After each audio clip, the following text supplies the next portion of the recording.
RCN. Le son de la différence.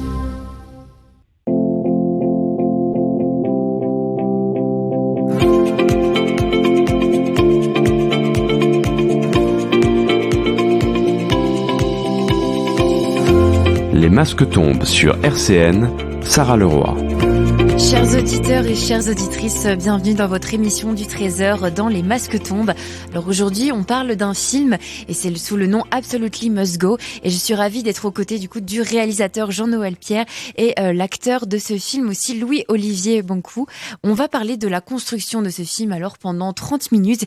Il sera diffusé ce soir à 19h à la Faculté de Lettres. Si vous voulez recevoir l'interview, direction notre chaîne YouTube, toujours en podcast sur le site internet RCN. Alors bonjour Jean-Noël et Louis-Olivier, bienvenue, comment allez-vous ? Bonjour, ça va très bien. Olivier, ça va la route ? Merci beaucoup en tout cas d'être à mes côtés pour Les Masques tombent. Alors le film Absolutely Must Go, c'est une histoire bouleversante d'un gouvernement qui a expulsé ses citoyens les plus vulnérables de leur terre afin qu'une puissance étrangère puisse y établir une base militaire stratégique. Je m'adresse déjà à vous, Jean-Noël, en tant que réalisateur. Comment ça vous est venue cette idée de traiter de ce sujet alors ? Cette idée, au fait, moi je suis né, j'ai grandi à l'île Maurice. Je suis arrivé ici pour la fac après.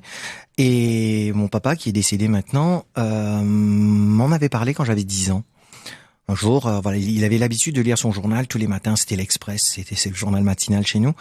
Il le lisait un jour dans sa salle de bain. Je suis dans la salle de bain, dans la cuisine, pardon. Et je suis venu à côté de lui. J'ai l'habitude de le regarder lire comme ça. Et il me dit, il faut qu'il le rende sa gosse. Il faut qu'il le rende sa gosse. Et en créole, ça fait bizaran zut sa gosse, bizaran zut sa gosse. Et moi, je comprenais pas. En fait, j'étais petit, j'avais 10 ans, hein, donc pourquoi?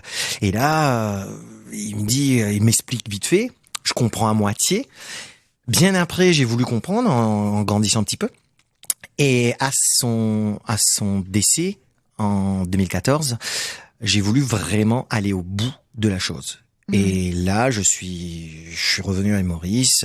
Voilà, j'ai contacté les Chagossiens pour pouvoir faire un sujet dessus et pouvoir faire cette transmission aussi de choses que m'avait transmis mon père. Et donc c'est un film documentaire. Est-ce que c'est assez novateur, c'est-à-dire dans le sens où on entend beaucoup parler de ces histoires du coup des Chagossiens. Est-ce il y a beaucoup de documentaires? Est-ce qu'on est assez renseigné à ce niveau?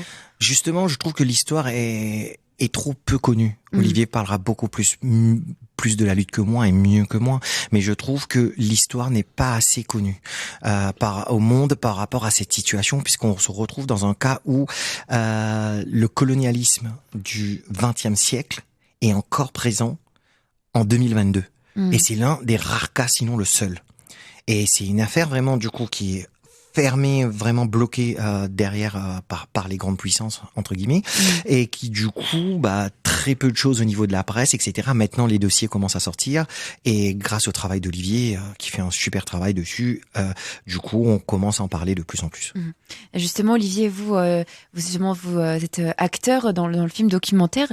Comment ça s'est passé cette collaboration alors et comment du coup vous avez en lisant le synopsis, est-ce que vous êtes contactés tous les deux? Comment vous êtes arrivés alors dans le film? Tout d'abord, laisse-moi vous dire que je suis très ravi d'être là pour vous partager parce que pour nous, l'important, c'est de faire connaître le sort de la communauté sagochienne, cette histoire, cette vécu que beaucoup de monde n'ont jamais entendu parler. Et pour nous, c'est une possibilité de sensibiliser l'opinion internationale à travers tous ces pays qui prétendent transmettre les droits humains, protéger les droits humains, respecter tous les arguments des Nations Unies dont ils font partie et qui eux-mêmes violent cette loi.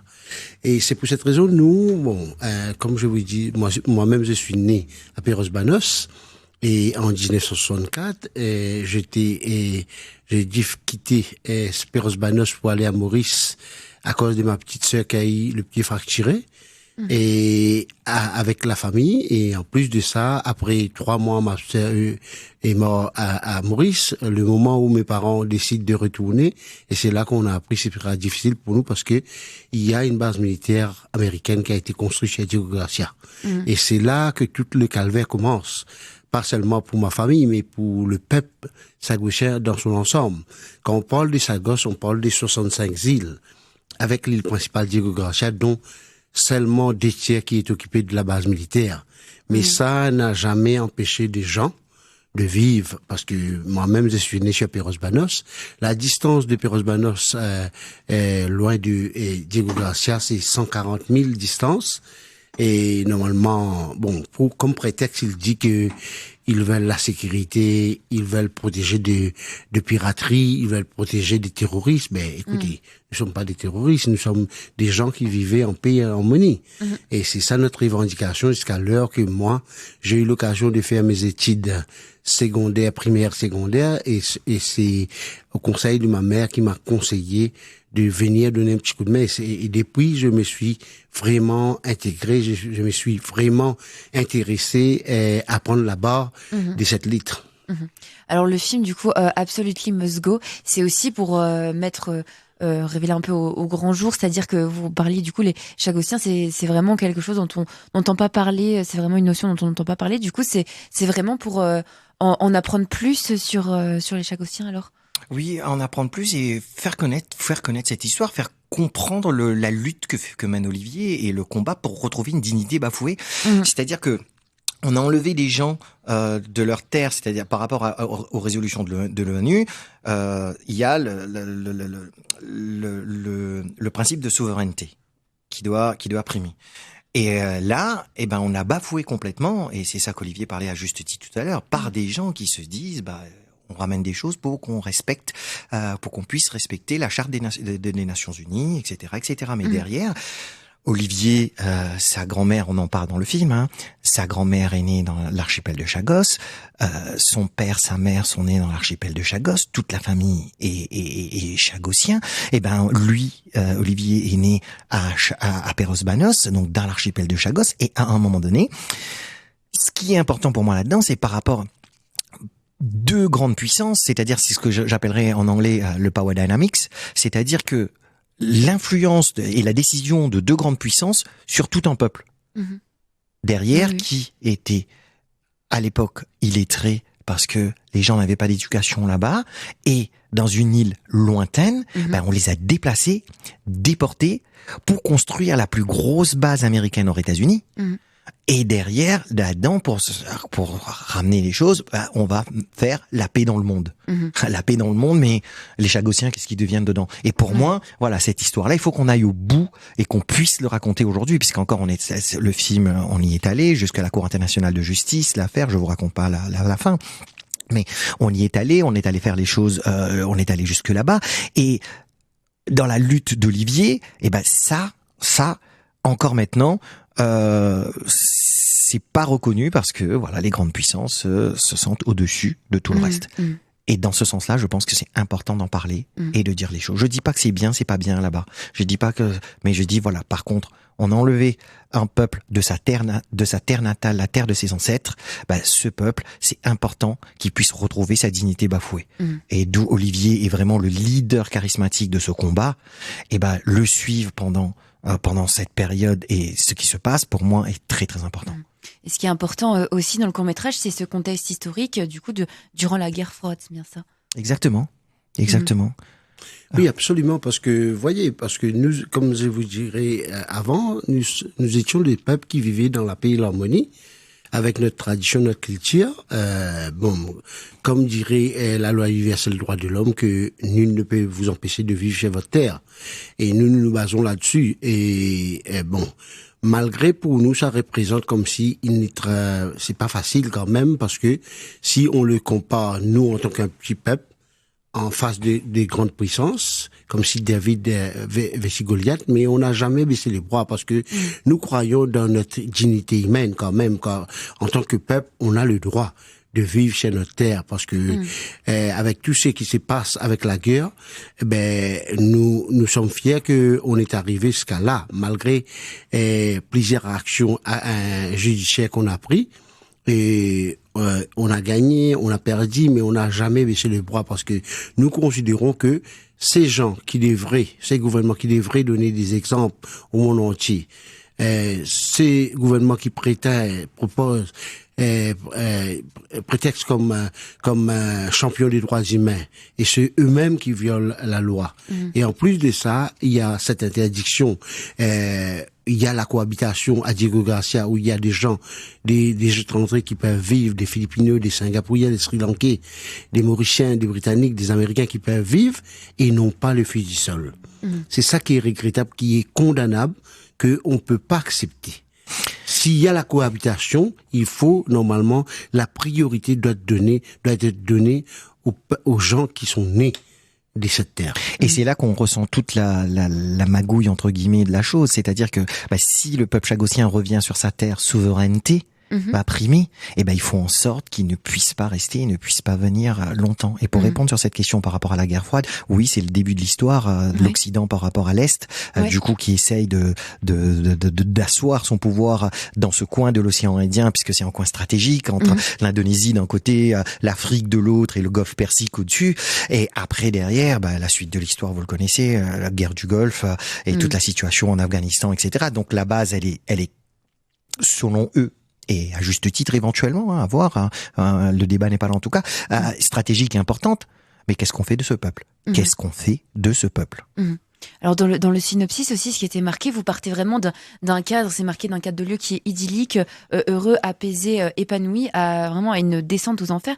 Comment vous avez représenté ça alors, l'un comme l'autre, alors du coup dans le film documentaire ? Dans le film documentaire, je démarre, la maman d'Olivier fête ses 90 ans. Tante Rita, grosse pensée pour elle.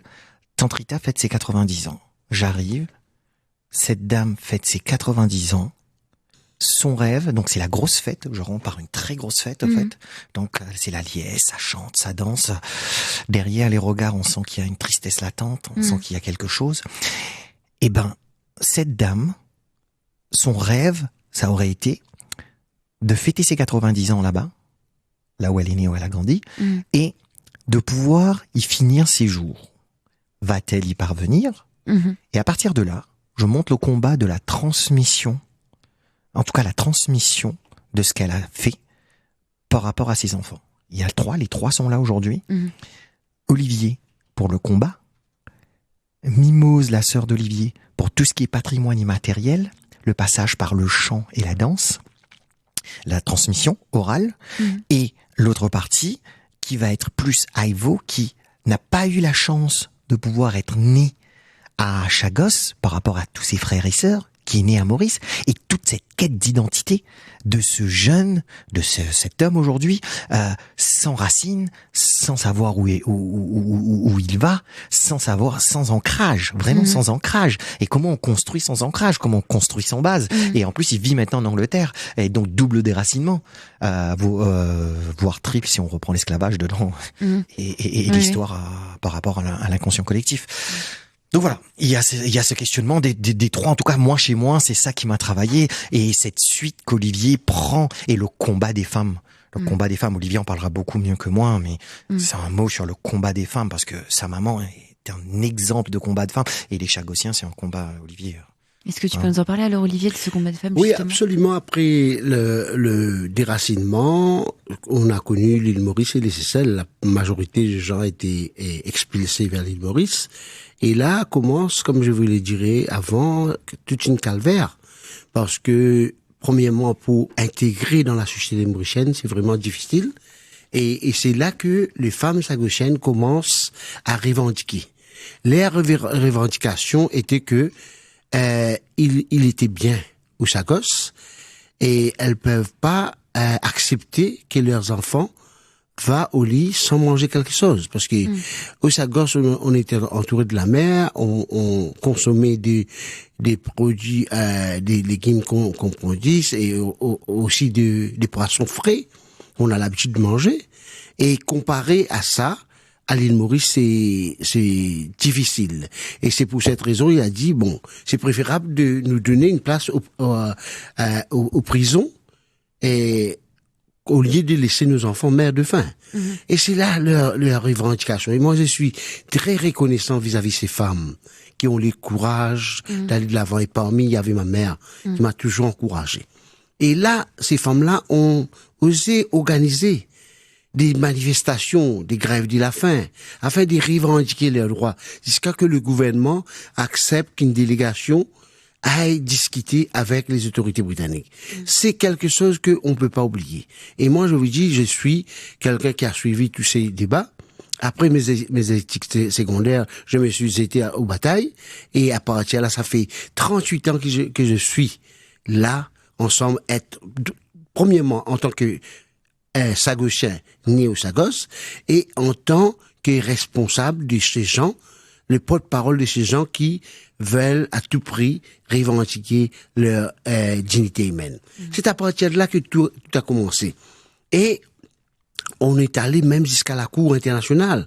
La Cour, avant la Cour internationale, c'est la Haute Cour de Londres, parce que nous, on a basé quelque chose que il y a quelqu'un qui a agi en nom de Sa Majesté la Reine pour bafouer notre droit. Nous, on voudrait savoir, est-ce que c'est possible ou impossible? Est-ce que c'est légal ou illégal? Nous, on a vu, on peut dire que nul ne peut nous empêcher, comme je vous dis, d'après la Déclaration universelle des droits de l'homme, et en même temps, personne ne peut agir. Normalement, la reine devrait protéger nos droits. Mais dans nos cas, nos droits étaient bafoués. Et là, quand on a parti devant la Haute Cour de Londres, l'argument des Anglais était que nous étions des travailleurs engagés. Et nous, on a montré avec toutes les évidences, toutes les preuves que nous étions des gens permanents qui vivaient. Comme je vous dis, Jean-Noël vient de parler avec vous concernant, je suis né au Sagos, mon père est né au Sagos, ma mère est née, mes grands-pères, maternelle et fraternelle, et maternelle et paternelle, mes grand-mères, maternelle et paternelle. Vous voyez, nous sommes tous qui sont nés au Sagos. Mais comment les Anglais viennent de l'avant pour dire que nous étions des travailleurs engagés? Et là, à ces moments, on a vu des documents qui a été gardé en secret et qui a été déclassifié. Et c'est à ces moments-là qu'on a vu avec nos yeux, avec toutes les évidences, qu'ils nous prenaient comme des gens, des hommes du vendredi, dit argent. Comme s'il dit que nous étions pas des permanents. Vous voyez, avec tous ces documents, on est allé de l'avant. Dans notre plaidoirie, nos hommes des lois ont pu mettre de l'avant pour montrer. Et c'est à ce moment-là que la Cour a décidé pour dire que, avec toutes les évidences, que nous étions des gens qui ont vécu pendant plus que 5 générations et que nous étions appartenants. Et c'est à partir de là que la première fois que la loi imposée par la reine et par le gouvernement britannique a été rejetée. Et moi, je suis fier de ça et on n'a jamais baissé les bras. Et nous, notre position à nous, notre combat à nous, comme s'il donne l'espoir aux gens déplacés, donne l'espoir à tous ces gens qui ont été forcés de quitter leur pays où ils ont vécu. Voyez, et c'est pour nous cette fierté de voir, quand je parle ça, je parle des Palestiniens, je parle des gens qui ont été forcés là, comme on a la guerre à l'Ukraine, on a des problèmes concernant la Syrie, et un peu partout, on a ces gens qui ont été forcés à cause de la guerre, de quitter leur lit. Et nous, c'est un combat pour nous que je suis pas né en Angleterre, malgré que le gouvernement britannique nous donne la nationalité britannique, mais le plus important pour nous, c'est notre droit à notre terre où on est né. C'est ça le plus important pour nous. C'est pour cette raison que je me sens vraiment très concerné. Et pour moi, c'est aller sensibiliser le monde et pour montrer à tous les pays que là, il y a une violation des droits humains. Pas seulement, et c'est à partir de là que l'affaire a été portée devant l'Assemblée Générale des Nations Unies. Après l'Assemblée Générale des Nations Unies, ça a été référé devant la Cour internationale de justice. Et là, nous avons les deux pays qui ont venu à déposer leurs arguments, suivant des pays qui soutiennent d'un côté et de l'autre. Et là, le 14 juges ont jugé que il y a une violation des chartes des Nations Unies, parce qu'on ne peut pas démembrer un territoire avant son indépendance, et de l'autre côté, condamne la façon de faire en déportant les Sagochiens de leur propre terre. Et c'est des arguments Et l'ensemble de la Cour internationale ont jugé que les Anglais ont tort, a eu tort de faire tout ce qu'il a fait. Et à partir de là, le juge a dit que la souveraineté revient à l'île Maurice. Mais pour nous, le combat n'est pas encore terminé. Malgré après une résolution qui a été votée à l'Assemblée générale des Nations Unies, le 22 mai 2019, le gouvernement britannique persiste et signe. Il occupe toujours illégalement l'archipel Sagos et c'est le seul gouvernement qui nous empêche de retourner chez nous. Et c'est ça, cette façon de faire des autorités britanniques qu'il faut dénoncer. Alors si vous voulez vous sensibiliser au monde des Chagossiens, regardez le film Absolutely Must Go qui sera ce soir à la faculté de lettres à Nancy. Et on va écouter maintenant Aficionado des Bébés Brunes.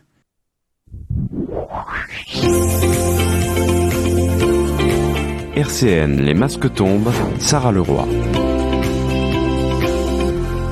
Et Louis-Olivier Banco et Jean-Noël Pierre sont toujours mes invités aujourd'hui pour le film documentaire Absolutely Must Go qui sera ce soir à la faculté de lettres à Nancy à 19h. Alors on parlait du coup des États-Unis, de l'Angleterre, on peut éventuellement revenir aussi là-dessus pour développer et après parler de la décolonisation. Je vous laisse la parole. Oui, par rapport à merci Sarah, par rapport à la situation, pour bien le comprendre, période de décolonisation. Donc dans les années 60, au fait, l'île Maurice appartient à la période-là aux Britanniques. Et au fait, les Britanniques, donc pour négocier l'indépendance de l'île Maurice, va faire une demande à la personne qui est à la tête de cette demande à l'époque, Sir Siusaga Ramgoolam, pour lui dire tu nous laisses Chagos, tu nous laisses l'archipel, sinon t'as pas l'indépendance. Vous voyez la pression déjà dessus. Donc Sir Siusaga Ramgoolam a dit c'est bon, c'est un détail.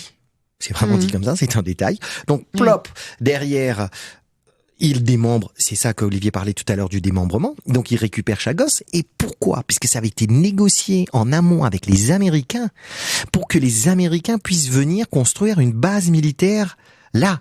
Et je vous raconte même pas, parce que sinon on passerait des heures, parce que là, les Américains qui montent au Congrès, etc., l'armée américaine en tout cas, pour dire que non, à la base, c'était qu'un truc de communication, etc., mais on avait les preuves que tout avait été préparé pour que ce soit une base militaire après.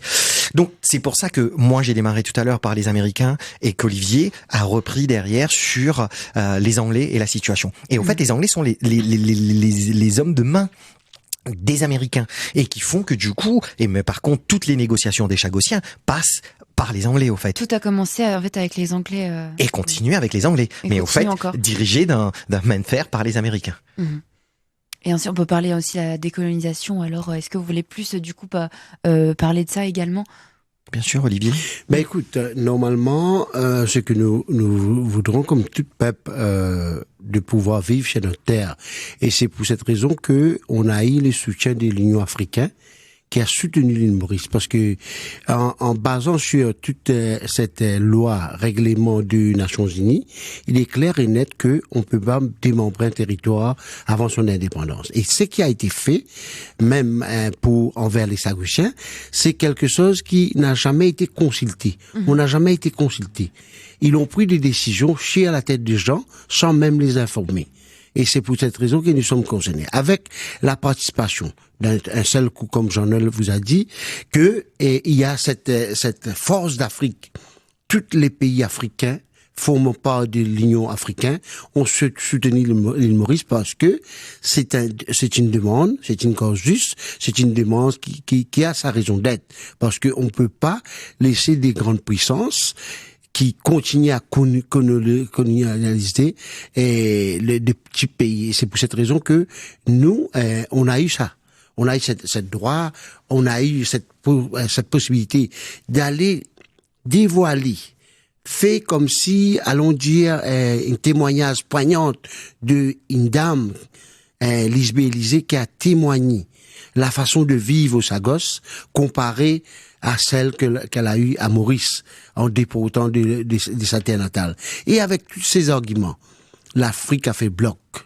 Et pas seulement l'Afrique, même les pays non alignés, des pays qui croient dans le respect des droits humains, ont soutenu cette cause ensemble avec le juge qui ont jugé bon que ce qui a été fait par l'Angleterre est vraiment inacceptable, y compris avec les arguments, avec la complicité des États-Unis. Alors le film, je rappelle, Absolutely Must Go sera donc diffusé ce soir à la fac de lettres. C'est une projection aussi en public avec les protagonistes du film. Pourquoi est-ce que vous avez choisi alors d'y ajouter donc les protagonistes du film pour ce format de projection? On le voit dans l'émission justement, Sarah, merci beaucoup pour cela. C'est-à-dire que je pense qu'il n'y a pas mieux que les Chagossiens pour témoigner de leur histoire. Moi, bien sûr, je suis réalisateur, je suis auteur-réalisateur, donc il y a cette touche artistique que je vais amener, cette façon de raconter. Mais avant tout, c'est pas mon histoire, c'est l'histoire des Chagossiens. Et il faut leur laisser cette place et leur donner cette place derrière pour qu'ils puissent en parler. Ils en parlent beaucoup mieux que moi. Moi, je peux en parler, mais je ne suis qu'un passeur d'histoire. Et dernière question, alors que diriez-vous aux éditeurs de RCN pour qu'ils foncent alors voir Absolutely Must Go à la faculté de lettres ce soir? Moi, j'invite tout le monde à venir voir, regarder cette drame humaine qu'a connu le peuple chagossien envers des pays qui, soi-disant, donnent l'exemple aux autres. Il faut tout d'abord venir voir dans quelle façon les Anglais ont traité les Chagossiens. Et cette violation qu'ils ont fait envers des Nations Unies et envers des droits humains. Eh bien, merci beaucoup à vous, en tout cas, Jean-Noël Pierre et Louis-Olivier Boncout, d'être venus dans les Masquetons. Je rappelle encore une fois que vous avez présenté le film Absolutely Must Go, qui sera ce soir à la faculté de lettres à 19h. Et je remercie aussi Thomas à la technique. Je vous souhaite une très belle journée. Ciao. Ciao. Merci. RCN, www.rcn-radio.org